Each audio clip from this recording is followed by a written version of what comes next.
गुरु ब्रह्मा गुरु विष्णु गुरुदेव महेश्वरो गुरु साक्षात् परम ब्रह्म तस्मै श्री गुरुदेव नमः। वराहपीरं नटोर्वपो कर्णयो कर्णिकारं बिभ्रवासुदेन कनकविसंभजन्ते च माला सच्चिदानन्दरूपाय विशुद्धपत्याधितवे तापत्र विनाशाय श्रीकृष्णाय नमः। शर्मंगलम भगवान विष्णु शंखचक्र पद्गदाधारी हे नाथ नारायण हे वासुदेवा। हरे कृष्ण कृष्ण कृष्ण हरे हरे, हरे राम राम राम हरे हरे। आइए श्रीमद् भागवत कथा का श्रवण किया जाए। आपने कल श्रवण किया था, सभी ग्रंथों का सार है श्रीमद् भागवत कथा। 4 वेद, 100 उपनिषद, 17 पुराण को रचना कर भी, एक महाभारत की रचना करके भी वेद व्यास जी को शांति प्राप्त नहीं हुआ था। तब वे नारद जी के उपदेश के अनुसार 4 मंत्रों के द्वारा लेकर 18,000 श्लोक इसको उत्पन्न कर दिए और 12 स्कंद 335 अध्याय में प्रवृत्त होकर श्रीमद् भागवत कथा भक्तों के संचालन करने के लिए, सबका कल्याण करने के लिए रचना किया गया है। तो कल हम लोग श्रवण किए थे 11वें स्कंद के अंतिम अध्याय, 30वां अध्याय। अब 12वें स्कंद में पहला अध्याय, जिसमें कलयुग के बारे में विस्तार से बताया गया है कि कब किसका किसका कितना राज्य होगा, कैसे वर्ष कितना राज करेंगे। तो आइए हम श्रवण करते हैं। तो कलयुग के बारे में चर्चा है, तो आइए श्रवण करते हैं। राजा परीक्षित कहते हैं सुखदेव जी से, सच्चिदानंद रूपाय विशुद्धपत्याधितवे तापत्र विनाशाय श्री कृष्णाय नमः। हे सुखदेव जी, हे भगवान, जब भगवान श्री कृष्ण इस धराधाम को छोड़कर चले गए तो पृथ्वी का किस वंश का राज्य हुआ तथा किसका राज्य होगा, आप कृपा करके मुझे बतलाइए। सुखदेव जी कहते हैं, हे परीक्षित, मैंने तुम्हें 9वें स्कंद में बतला दिया था, जरासंध के पिता वृद्ध के वंश से अंतिम राजा प्रंजने होगा, जो अपने स्वामी को उसके मंत्री होगा, जो अपने स्वामी का राज करेगा। वो 148 वर्ष तक उसका पृथ्वी का राज करे। इसके पश्चात शिशु नाम के एक राजा होगा। शिशु नाम के वंशज में जो है कलयुग में सब मिलकर अजय, नरदी, बंधन और महानंदी का जन्म होगा। शिशुनाग वंश में सब 10 राजा होंगे। ये सब मिलाकर कलयुग में 360 वर्ष पृथ्वी का राज करेंगे। हे प्रिय परीक्षित, महानंदी शूद्रा पत्नी के गर्भ से नंद का पुत्र होगा, जो बड़ा ही बलवान होगा। महानंदी महापग नामक निधि का अधिपति होगा, इसलिए लोग उसे महापग भी कहेंगे। ये क्षत्रिय राजाओं का विनाश का कारण बनेगा, तभी से राजा लोग प्राय शूद्र और अधार्मिक हो जाएंगे। ये महानंदी नाम के बहुत ही दुष्ट था। जो क्षत्रियों का, जो क्षत्रिय पहले सात्विक रहते थे, वो अधर्म की ओर जाने लगे। महापग का पृथ्वी का क्षत्र शासक होगा, उसके शासन का उल्लंघन कोई भी नहीं कर सकेगा। क्षत्रियों का विनाश में हेतु होने के दृष्टि से उसका दूसरा नाम परशुराम ही समझना चाहिए। उसके सुमाल्य आदि पुत्र होंगे, 8 पुत्र होंगे, वो सभी राजा होंगे और 100 वर्ष तक को राज करेंगे। फिर इसके बाद कौटिल नाम के वात्सल्य चारक के नाम के प्रसिद्ध एक ब्राह्मण विश्वविख्यात नंद आदि सुमाल 8 पुत्रों को नाश कर डालेगा। उसका नाश हो जाने पर कलयुग जो है मौर्य वंशी नरपति पृथ्वी का राज करेंगे। इस चंद्रगुप्त मौर्य जो है राजा बनाएंगे उनको। चंद्रगुप्त का पुत्र होगा वैशार, वैशार का अशोकवर्धन, अशोकवर्धन का पुत्र होगा सुयश, सुयश का संगत, संगत का सालिक शुल्क, सालिक शुल्क का सोम शर्मा, सोम शर्मा के सत्यधवा, सत्यधवा के वृद्धत, कुरुवंशियों विभीषण। ये सब 9 नरपति जो मौर्य वंश के हैं, 10 नरपति कलयुग में 137 वर्ष पृथ्वी का राज करेंगे। एक बार की बात है, नंद जो है बहुत ही दुष्ट था। तो चाणक्य जो है उनको शिक्षा देने के लिए गए, तो उनकी चोटी पकड़ के घसीटते हुए उनका बहुत बड़ा अपमान किया। तभी उन्होंने कसम खाए थे कि हे नंद, मैं तुम्हारे वंश का विनाश करके दूसरे को राजगद्दी पे बैठाऊंगा। तो वही मौर्य वंशी के राजा चंद्रगुप्त को जो है बैठा कर पृथ्वी का शासन कराया। उसके बाद फिर वृद्धक सेनापति पुष्यमित्र संघ होगा, वो अपने स्वामी को मार डालेगा, स्वयं राजा बनकर बैठेगा। पुष्यमित्र, अग्निमित्र इत्यादि घोष करता बरिनिष्ठ 110 नरपति 112 वर्ष तक पृथ्वी का राज करेंगे। संघवंशी पृथ्वी का राजकुमार होने पर के बाद पवित्र भूत का नारायण, सुशर्मा, यशस्वी 4 नरपति कहलाएंगे। कलयुग में 345 वर्ष तक पृथ्वी का राज करेंगे। कौवंशी सुशर्मा क्षुद्र सेवक होगा, बड़ा ही बली होगा, अंध्र जाति का बड़ा ही दुष्ट होगा। सुशर्मा को मारकर कुछ समय तक पृथ्वी का राज करेगा। इसके बाद उसका भाई कृष्ण राजा होगा। कृष्ण का श्री शांतकर्ण पौर्माश और पौर्माश का लंबोदर, लंबोदर का पुत्र चित्रबिलिक होगा। चित्रबिलिक का मेघ स्वाति, अनश्य हालय सुनंद का चकोर। इसके चकोर के 8 पुत्र होंगे, सब बहु कहलाएंगे। इनमें सबसे छोटे का नाम होगा शिश्वाति, वो बड़ा ही वीर होगा, शत्रु पर दमन करेगा। शिश्वात्री और गोवात्री, गोमती पुत्र, ये सब मिलाकर 30 राजा होंगे जो 156 वर्ष तक पृथ्वी का राज करेंगे। इसके पश्चात अवभृत नगरी में 7 अभीर, 10 गंधर्वी, 16 कंग पृथ्वी का राज करेंगे। सब के सब बड़े लोभी होंगे। इसके बाद 8 हेवन, 14 तुर्क राज करेंगे। जो 8 हेवन सिकंदर आदि राज, फिर 14 तुर्क जो तुर्क से आए थे, तुर्की जो बाबर इत्यादि अंग्रेज, ये सब राज किए। इसके बाद 10 गुरुंड राज किए। 10 गुरुंड का मतलब अंग्रेज राज किए। फिर 11 मौन नरपति राज करेंगे, जो इसमें वर्तमान प्रधानमंत्री हैं, इसको मौन नरपति कहते हैं। मौन नरपति के अतिरिक्त सब 1099 वर्ष तक पृथ्वी का राज करेंगे। एवन, तुर्क और गुरुंड अंग्रेज और मौन नरपति, जो 11 मौन नरपति प्रधानमंत्री जो हैं, ये सब पृथ्वी का राज करेंगे। उनका जब राज्यकाल समाप्त हो जाएगा तो किलकिला नाम की एक नगरी भूत बनाएंगे, उसमें भूतनंद नाम का एक राजा। भूतनंद के बारिंग के भाई शिशुनंदी प्रविक्त 106 वर्ष तक पृथ्वी का राज करेंगे। इनमें 13 पुत्र होंगे, ये सब के सब वाहिक कहलाएंगे। पुष्यमित्र आदि क्षत्रिय दुमित्र वाहिक विभिन्न प्रदेशों में राज करेंगे। उसमें 7 आंध्र देश और 7 ही कौशल देश के अधिपति होंगे। कुछ विदुर भूमि के शासक और निषिद्ध देश के स्वामी होंगे। ये सब मगध देश के राजा होंगे।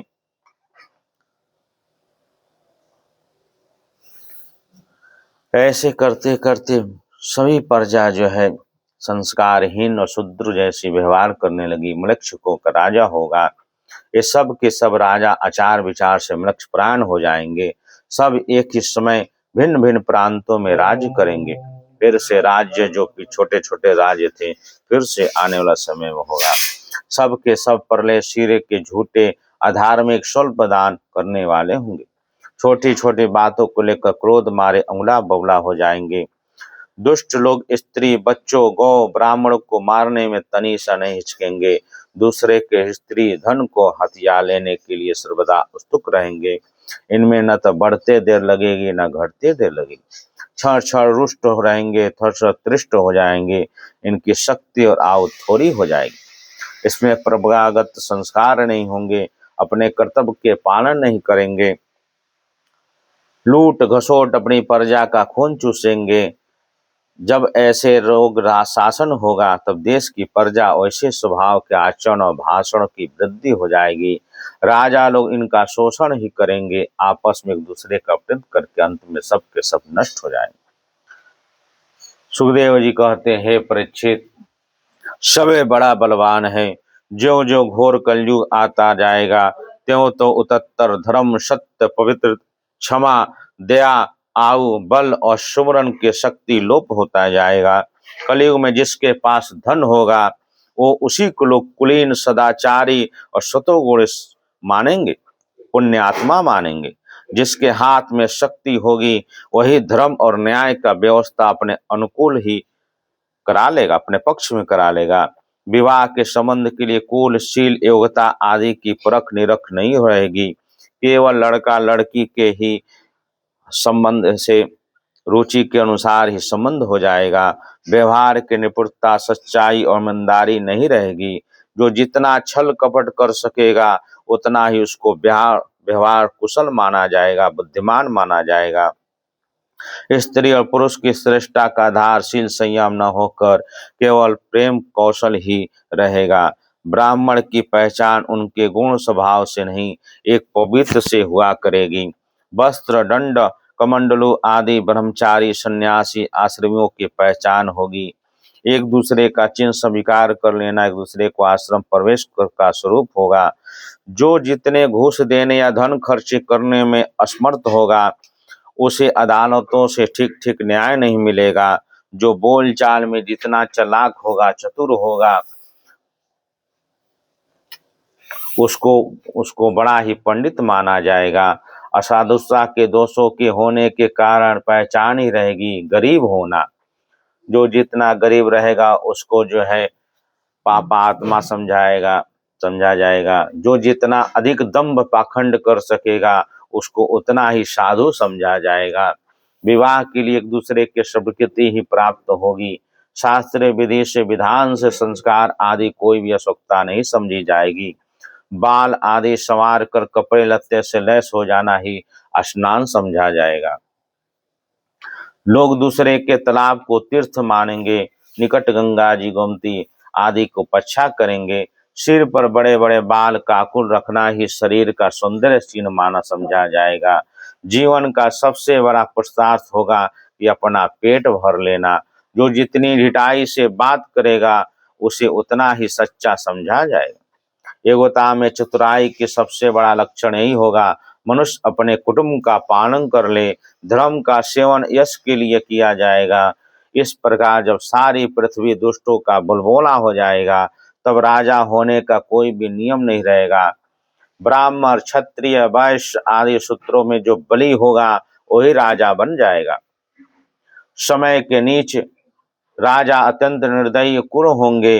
लोभी तो इतने होंगे कि अपने लुटेरों की कोई अंतर नहीं किया जा सकता। प्रजा की पूजी पत्नियों तक को छीन लेंगे। उससे डर कर प्रजा पहाड़ों में, जंगलों में जाकर रहने लगेगी। उस समय प्रजा तरह तरह के शाक, कंद, मूल, मांस, मधु, फल फूल और बीज गुठली आदि खा खा कर अपना पेट भरेगी। कभी वर्षा नहीं होगा, सूखा पड़ जाएगा। कभी कर पे कर पर राजा लगाएंगे। कभी कड़ाके की सर्दी पड़ेगी, कभी पाला पड़ेगा, कभी आंधी चलेगी, कभी गर्मी पड़ेगी, कभी बाढ़ आ जाएगी। उत्पातों से, आपस में संघर्ष से प्रजा अत्यंत पीड़ित हो जाएगी और नष्ट हो जाएगी। लोग भूख, प्यास और नाना प्रकार की चिंताओं से दुखी रहेंगे। रोगों से उनके छुटकारा नहीं मिलेगा। कलयुग में मनुष्य की परमायु आयु केवल 20 या 30 वर्ष की होगी। हे परिच्छेद, कलिकाल दोषों से प्राणियों के शरीर छोटे छोटे क्षीण रोगग्रस्त होने लगेंगे। ब्रह्म आश्रम में धर्म बतलाने वाले वेद मार्ग नष्ट हो जाएंगे। धर्म में पाखंडी प्रधानता हो जाएगी। राजे महाराजे डाकू लुटेरे के समान हो जाएंगे। मनुष्य चोरी, झूठ और निपराध, हिंसा, नाना प्रकार के कुकर्मों के जीविका चलाने लगेंगे। चारों वर्णों के लोग शूद्र के समान हो जाएंगे। ब्राह्मण, क्षत्रिय, वैश्य सब शूद्र के समान हो जाएंगे। गौवे बकरियों की तरह छोटी छोटी होने लगेगी, कम दूध देगी। वानप्रस्थी, सन्यासी, वृत्त आश्रम, घर गृहस्थी सब वैवाहिक संबंध जो अपना संबंधी माना जाएगा। जिससे वैवाहिक संबंध है उन्हीं को अपना संबंधी माना जाएगा। धान, गौ, जैव धान्य पौधों छोटे होने लगेंगे। वृक्ष को में अधिकांश समी के समान छोटे कटीले वृक्ष की तरह रह जाएंगे। बादलों में बिजली तो बहुत चमकेगी, परंतु वर्षा कम होगी। घर गृहस्थी सत्कार भेदभावनी रहन होने के कारण, जनसंख्या घट कारण जाने के कारण घर सूने सूने हो जाएंगे। हम दो हमारे। हे परीक्षित, अधिक क्या कहें, कलयुग के अंत होते होते मनुष्य की स्वभाव गधों जैसा दुस्साह हो जाएगा।